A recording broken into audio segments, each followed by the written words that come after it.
Welcome to SML Total Access, where we break down news, predictions, and more in our Madden League.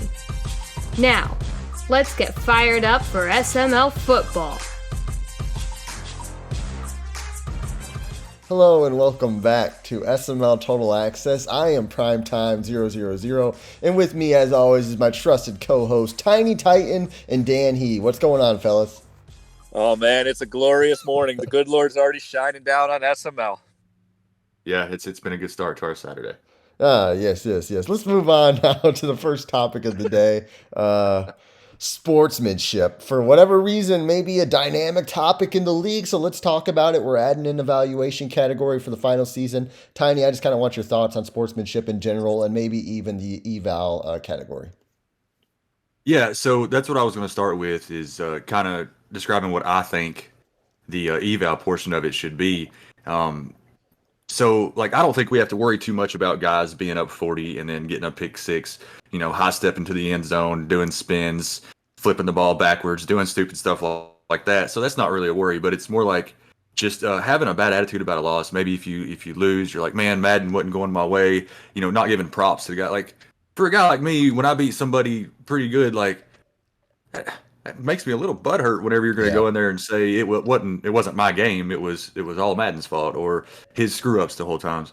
So it's not always that way. I mean, that happens to both sides, whether you're a great player or not. And also, I think just having an attitude like that and bringing it up in chat, saying things that maybe you're not interested or you're just out of the loop now until the next game, can also bring the whole overall morale of the league down as a whole. Yeah, I think it's a great add-on to the evals because not only is the chat part of it, but also just the way you play. So, if you're running in gauge 8 because you're down by 30, the rest of the game, or you're, just doing dumb stuff, I think that matters in the way that you play the last, whatever minutes of the game. And so I think that's important. I think I agree. I think any game that you play, and if you come in with an attitude afterwards, hey, I was disinterested or can't wait for this to happen. I mean, it just takes away from the opponent. Now, I love to come back and I love to kind of dissect the game. I love to talk about, hey, what were you doing in this play? What were you doing in that play? Or here's what my thought was. Here's what's going on. I love the dissecting of the game. But if someone just comes in and just says, Madden gave you that one, or I could care less about this game or whatever. I just think that's disrespectful to the opponent. Yeah, so I think obviously I added the category because, well, I guess first things first is it's not just chat and it's not just game. It's going to be voted off of, or it's going to be evaluated off of both. For a while there, we may have an issue where a guy is just calling weird plays when he's down 30, or a guy is taking timeouts to delay the inevitable. Just things like that that didn't really impact the sim score, and I thought maybe it should have its own category. So with that, you have to consider a few things. Like Dan said, like Tiny said, the way you act in chat after a game is really the first 15 minutes after a loss, especially in a big rivalry, is the most dangerous portion where there could be an argument. So hopefully this kind of, and we don't have that much here in the league, honestly, but hopefully that corrects that. And like Tiny said, when an average player beats a great player, there's nothing more disrespectful than a great player to say, oh, well, I wasn't dialed in, or he got all the breaks. And that goes on with tweets, posting weird tweets oh, Madden gave him all the breaks today. That's just bad sportsmanship. Why would you think that's a good idea just to tweet that? Oh, yeah, this guy got all the breaks. And I don't know. It just grinds my gears when I see it. And as somebody who wins a lot, and when an average player beats me, like Mad Bomber beat me today, he's an average player. No, I'm just kidding. but the worst thing you can do is take credit away from their win. I think I just don't like it. I don't like it at all. But that's just me. Let's move on now, I guess, to second down. And Dan, we'll start with you. Worried, not worried, I guess. Browns are starting kind of slow. Titans, Washington football team, Miami. What's going on? Yeah, so you look around the league. We're pretty much a quarter of the way through, a little bit beyond that now, and you've got several of these teams that are pretty good to playoff kind of teams. Just 1-3, 1-4. Some of them 2-5, and I think it's time to start hitting the panic button a little bit. I'm a little bit worried down there. What's going on in Miami? He's got Matt off to a good start. Matt had a great win last night, and is undefeated. I don't know if Paula can catch him in the division, and then that puts him in that wild card hunt, which you never want to put yourself there. So I'm a little worried for Paulie. I'm not sure what's going on. We saw the same thing with Washington football team last year, and then they bounced back. But I think they're like 2-4 right now, and there's some teams out there. I think they should start hitting the panic button, and I think now's the time to start doing it. Yeah, I would agree with you on Paulie, man. I'm getting a little worried. Like, I still have a little faith, especially because the way the AFC wild card, you're gonna have 2 spots down there that are looking like right now is going to be pretty bad records to get into the last spot of the playoffs. Woods, man, I'm still kind of optimistic. He got his first win. Maybe he's figuring out what's going on, and the division winner there is probably going to be 6-10 at best, if you just from the way it's been in the previous years. And I think is KJ? No, not KJ. KJ's 2-3. Two steps still for what? He's 5-0-1 now. 4-0-1. Yeah. Yep. So yeah, he's got a good jump, but his schedule gets a lot tougher here throughout the rest of the season, I'm pretty sure.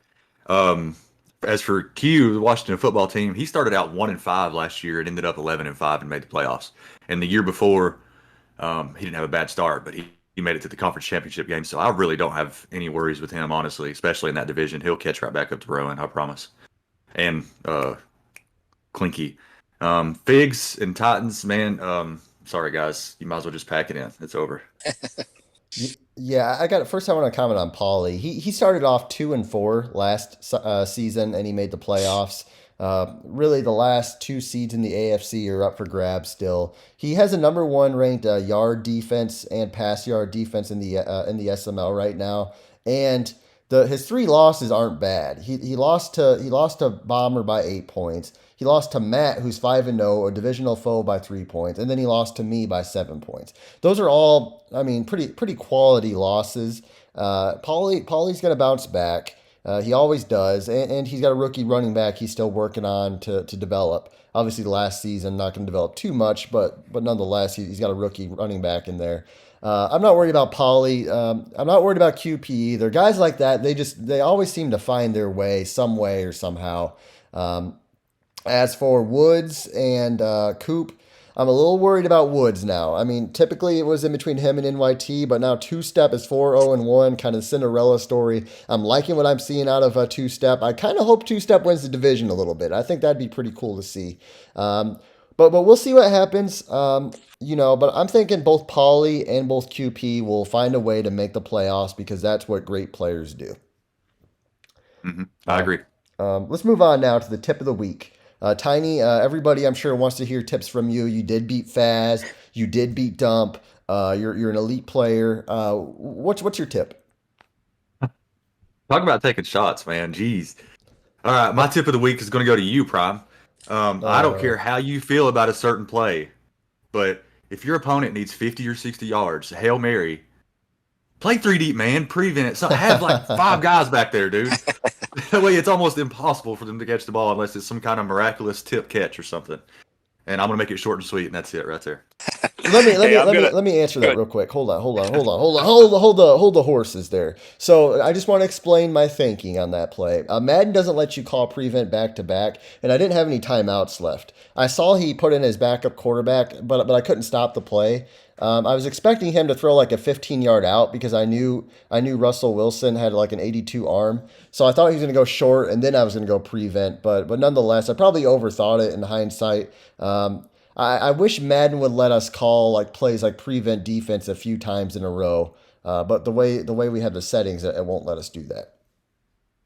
Yeah, let me jump on that because I was going to elaborate on it a little bit more because that's my same tip of the week as well too. End of game situations. We saw, Prime giving up the Hail Mary on a one-on-one coverage. We saw Two-Step in overtime. Forget how many timeouts he has, and ended up spiking the ball on 4th down. And so, if you don't have a mindset, if you've not been in a lot of close games at the end of games, you need to kind of almost prepare yourself for that. You need to recognize the situation. You need to be prepared. If you're going to play defense in the last few seconds, and the team's need to get, Hail Mary, 50, 40 yards.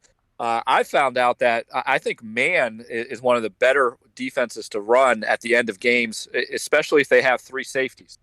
So if you have 3 safeties back and you play man, you're almost guaranteed to get at least a double team. And then if you bring your user back, you can almost get a triple team.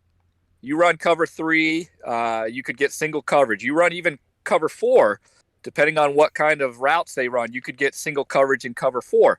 Single coverage in Madden, that's a 50-50 ball, especially with some of these great receivers, these tall receivers with abilities. So if you're looking for a good end of game defense, I would go some kind of man with 3 deep, and then bring the user user the running back, because what's the running back going to do in a Hail Mary situation? User the running back, let him go, and then triple team whichever ball that they throw it to. No, that's good. That's good stuff. That's good stuff. My tip of the week is to not get too high or low after a loss. Not necessarily an end game tip, but a tip I think guys who aren't used to winning and do start winning. I feel like they sometimes jump on the emotional roller coaster of Madden. I think this game is a very mental game, and you have to find a way to remain consistent. Whether you win by 30 or lose by 30, you have to have the same mentality throughout the season, or you're at some point you're just gonna collapse. We see teams like Seattle, two big wins, and be very. I mean, he played a close game with RD, so he still. I think Seattle's right in the thick of things. As a huge game against Dallas is coming up. There's other teams like that, like Bomber. He's kind of middle of the season. He's had some big wins, and then towards the end of the season, he might have a loss or two, but he always seems to stay the same no matter what. So stuff like that. Don't get too high. Don't get too low after a loss. If you get blown out, don't consider quitting the league because you got blown out. It happens to everybody. I don't know. Just remain cool and calm, and you're gonna win more games because of it. What's your mental state when you lose by 34? I'm not familiar with that one. Can you help me out, Prime? Yeah. Honestly, I just take my 18th Sombardi that was actually used I used Denver as a doormat that season, and I wiped my tear with it. I just wipe my tear with it, and I say, well, I'll probably make the playoffs, and I'll probably play Denver in the playoffs again, and I might end up making another Super Bowl. So there you go. There you have it, boys. Tiny, your turn. Top 5. Let's hear it. Did we do 4? Oh, did I miss one? Oh no! Oh Man, no! He's way off today, boys. I'm off. Way off today. I'm off. Okay, guys. What have you seen from other leagues that might be cool to add to the SML? A lot of great leagues, a lot of fantastic leagues, a lot of great ideas. Have you seen something where you'd want our league to emulate it? Yeah, so I was listening to your podcast, and shout out to League Crawler and good job there, Prime, on representing the SML. And they were talking about the free agency thing, and that's come up before in the SML, and we've got guys talk about sniping, we've talked about bad contracts, and they talked about doing everyone over 80 was some kind of Google Doc. I mean, just to me, it sounded like a nightmare. I mean, I can't even imagine how they run that, but it got me thinking a little bit. It would be kind of cool if we had at least maybe 5 players, because there's always seems to be like, a certain group of people that kind of everybody wants. And there's the sniping, and there's the, the Dookie 1 year, $40 million contract. Maybe if we took those 5 top free agents every year and we did some kind of silent bidding on them, that maybe we could have a little bit more fun, a little bit more, realistic, a little bit more, avoid the sniping of the top 5. So, I was hearing that podcast and I thought, yeah, maybe we could do like a modification of that, not over 80, because that just sounds stupid. No offense, but I would love to see if we took like the top 5 FA deals every year and we just said, hey, you know what, we're going to have a silent bid, and we figure out a way to do that. Tiny? All right, yeah, the free agency stuff would be cool if we could figure out another way to do it. But yeah, I'm in another league, and I actually give those guys a lot of advice on what we do here. So I don't really have a lot of ideas. The only thing I would say is they have imported draft classes, which takes a boatload of work, but it's super cool to see, 4 or 5 years in, and Trevor Lawrence is there, doing good things, and just other guys that are in college. And then I will just pop this in here for Mike. Discord would be fun to have in our league. Yeah, obviously, I just want to take a moment to shout out Woods and ZZ for all they do to the SML at this time. Other leagues don't have guys like that, so if they ever had guys like that, maybe it would help their leagues. But I do want to comment, Tiny, real quick. Importing draft classes is actually super easy. You can actually just download them straight from the Madden server. The reason why we don't do that is because it would be easy for an admin or anybody who found out which file we used. They would know which players are the stars and which developments they are, and it would be bad.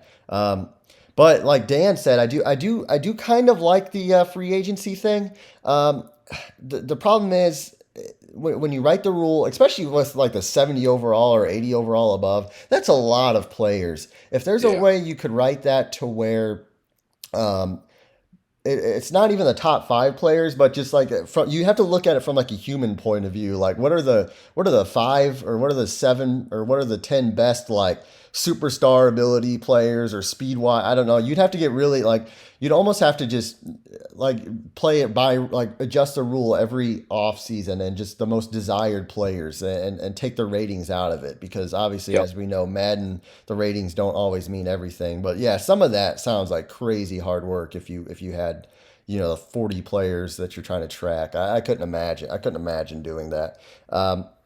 I You know kind what? Yeah, go on. Good. I'll just throw another one out too. I just was thinking about. I've seen the league do where the last season of every cycle they end up putting everyone's real name in the first round for the draft class. Yeah. They edit it, which is kind of fun because all of a sudden sometimes other teams get you as your player, and then they get to kind of have fun with playing with I Yeah. get to play with Prime or I get to play so just some weird things like that. I think sometimes last season of the cycles can be fun to do. That would be cool to do. Obviously, You could get meats and you could put them on the bench, or you could yeah, that make would them your long snapper or something like that. that would be pretty cool. Yeah, I think for me, rule wise aside, I would like to emulate like some leagues are do commentary a little bit better than us right now. They have instant replays. They have somebody behind the scenes like pulling the strings while two guys are commentating the game. It's not a glamorous position at all to just be the guy doing production while two guys are calling the game. But how cool and how big of a difference that would make would be pretty awesome. Like a play happens and it's a really good play, and then it cuts to an instant replay while they're still in the huddle, and that would be cool. I've seen other leagues do it, and we would need a third guy who's literally just a producer. Anyway, that. Prime, do you think there's a chance we could ever get to a kind of a game of the week where, like, say every Wednesday at 8 p.m. we play, there's a game that Yes. we just do that, something like that, and then we rotate who plays in that game? Yes, we are well on our way to that. Actually, I've actually bought some room, uh, like those little foam things that go on walls. Yeah. Actually for that purpose, and I'm running an Ethernet cable. I mean, it's gonna be lit. We're gonna Yeah. we're gonna be doing those weekly commentated games. Game of the week, like you said, somewhere in between Monday through Friday, once a week, and then obviously playoff games. I would like to get to the point where we're commentating at least two playoff games per advance. But yeah, Yeah. that's the next step where we can improve, and I think we're about to hit that point. Yeah, it'd be sweet to have, like, a Sunday night football and the SML, Yeah, every week, and Yeah, that's the absolutely. marquee thing, and again, get different guys in it too, because it's not just the top guys, but get varying guys in it. That'd be awesome. I thought it was cool when we did the Lions and Bears thing. Yeah. That Figs Yeah, versus that was good. that was Are you good. saying those That's guys that's aren't two top guys we players? don't. Well, that's two guys we don't see very often.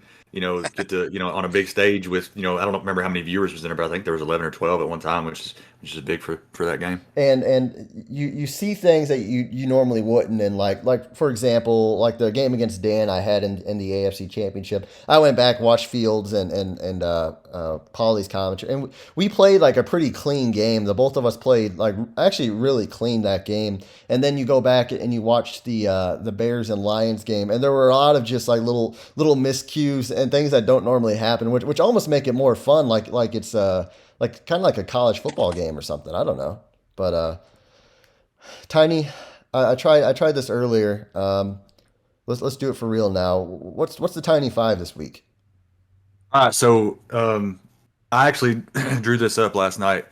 So this morning after seeing the game, Matt's game afterwards, and your game this morning. I just went through and ripped it up and had to restart. Oh no! So I didn't. I don't have really any explanations on the standings written beside them because I had to hurry up and do it before we started. But so at number 5, I've got the Panthers and D-Muse at 4-1. He's quietly doing it again. Nobody's talking about him. Here he is, 4-1. Has beat some pretty good teams. RD is 4-0. I'll put him at 4. Man, that guy. I had to stay laser focused playing him yesterday. Got some breaks and still couldn't pull it off. He's going to be tough there to the end, man. He doesn't have a fantastic team, but he's almost impossible to throw against. It's very hard to play against him because he's going to make you one dimensional. At 3, I got you, Dan, 4-1. What happened, man? I wish I could have watched that game. I didn't get to watch it, but you somehow let a guy that threw for 48 yards. He had a meets game, and you still lost to him.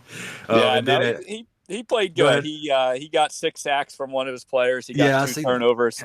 That can make up for only passing for 48 yards. But it was a good game. He played good.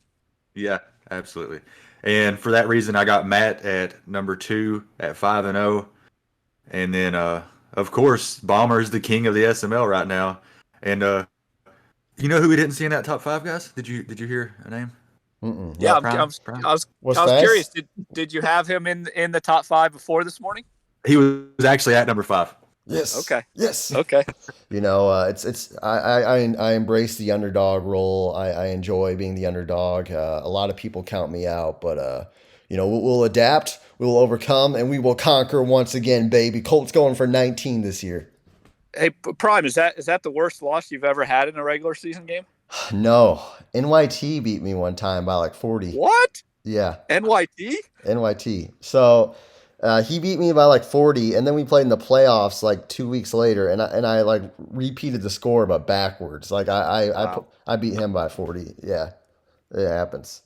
So Tiny, I think you did a pretty good job. I would actually have RD ahead of me. I'd put him at 3 since he's undefeated.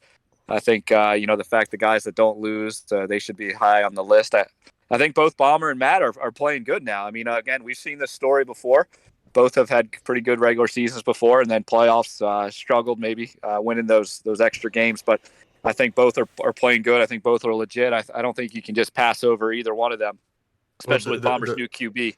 The reason why I had a RD below you is I just, after playing him, and I know I got to play him again, and I've played him for years now, I worry about it again when he plays a really, really, really good defense, how much he can score. That's the only thing. And we know, well, I don't know, you kind of showed you can't a whole lot yesterday, but for the most part, you can usually put up points if you have to in a game. Mm-hmm. Mm-hmm. Well, there you go, guys. Thanks, Tiny. Tiny making up for some of his past shots at Dan on the show today, and that's what matters in the SML. Guys, that was SML Total Access. That was the Tiny 5. I'm Prime Time. That was Tiny, and also the Colts doormat, Denver Broncos owner Dan He. That's Total Access, guys. Whatever makes you feel good, Prime. You guys have a great day. See you guys.